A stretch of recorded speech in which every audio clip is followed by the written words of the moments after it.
Hey, Metro Life family, want to give you a personal invitation to join us tomorrow at the building at 10 a.m. as we have a special time of connection and fellowship. We're going to be sharing a meal together.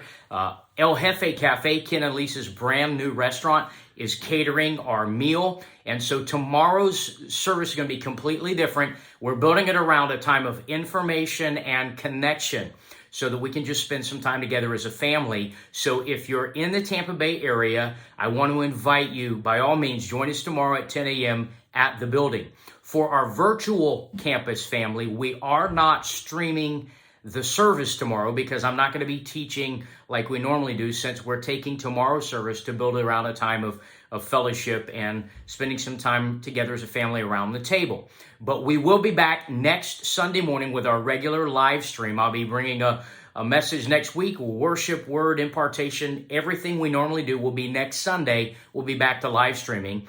Also, this week, Transformation in 10 will be on Wednesday, and anything else that God drops in our heart, we'll be posting it here on YouTube as well as our Facebook page. So please make sure that you are subscribed here on YouTube and click the notifications bell so that you receive an update on your phone or your mobile device anytime we post new content. So just a quick reminder, tomorrow, no live stream, but we are live streaming again next Sunday morning. We'll be back beginning next week to our regular service schedule.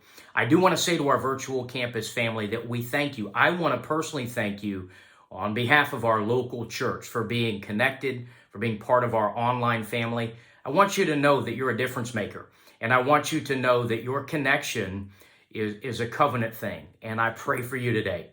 So before I go, I do want to share just a brief word with you. You know, I've been thinking recently about how God did a similar miracle for Joshua and the generation that were emerging out of 40 years in the wilderness to take the promised land. A very similar miracle to what he did with Moses and the children of Israel when they were coming out of Egypt 40 years before. If you recall that story, then what you know is that Israel both times faced a body of water. God had to make a way where there seemed to be no way. And for Moses and his generation, it looked like they were trapped, but they really weren't. They were surrounded, but God refused to surrender them to their enemy. There's the Red Sea in front of them and the pursuing armies of Pharaoh behind them. And God says something very strategic to Moses in that moment. And he says, I need you to move forward, even though what you're stepping toward looks like it's impossible. I want to encourage you today that if you're facing something that looks impossible, impenetrable, or immovable, God's got a way. Hear me on this. God's got a way. He's making a way in the middle of the waves you're facing. So move forward in confidence. God says to Moses, here's the strategy. If you want to see me work a miracle, you need to move toward the waters of uncertainty and watch what I do. So he duplicates that for Joshua and his generation, only with them, God required a next level strategy, next level faith, next level trust. And what he says to Joshua is he says, so I'm going to duplicate the miracle, but I'm going to use a different strategy. This time I want you to move forward, but have the priests take the Ark of the Covenant, put it on their shoulders, and step into the waters of Jordan. So for Moses and his generation, God parted the waters as they moved toward them.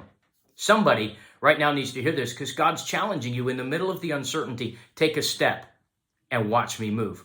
And so with Joshua's generation, God required that the priests put their feet in the water before the water moved. So you may be facing the waters of uncertainty, waves of uncertainty, as it were. Don't be afraid to take a step, because as you move forward, God's going to open doors. God's going to build bridges. God's going to create pathways that open things up to you. So here's what I want to leave with you. What looks like uncertainty, what looks like instability, or maybe even insecurity, is the pathway to the destiny and the inheritance God has for you. Don't be intimidated to move forward even without all the information or without all the answers. There's a door that's about to open. You belong to the God who makes a way in the waves. And when you step into it, it's going to open up to you. God's got a way of making a way where it looks like there is no way. So don't allow uncertainty to stop you from moving toward the purposes God has set before you. I love you. I pray for you today. I pray for your faith, your hope, your courage, your health, your finances, your family, your future, our nation's future, our church's future. The covenant of God is stronger now than it's ever been. It's as strong as it's ever been. Time can't do anything to diminish the promise or the power of the covenant of God. I look forward to our local family tomorrow gathering for fellowship and connection at the building for our virtual campus family. We love you, praying for you. We'll see you this week. Transformation in 10 on Wednesday, and then next Sunday morning at our live stream at 10 a.m. I bless you in the authority and power of Jesus' name.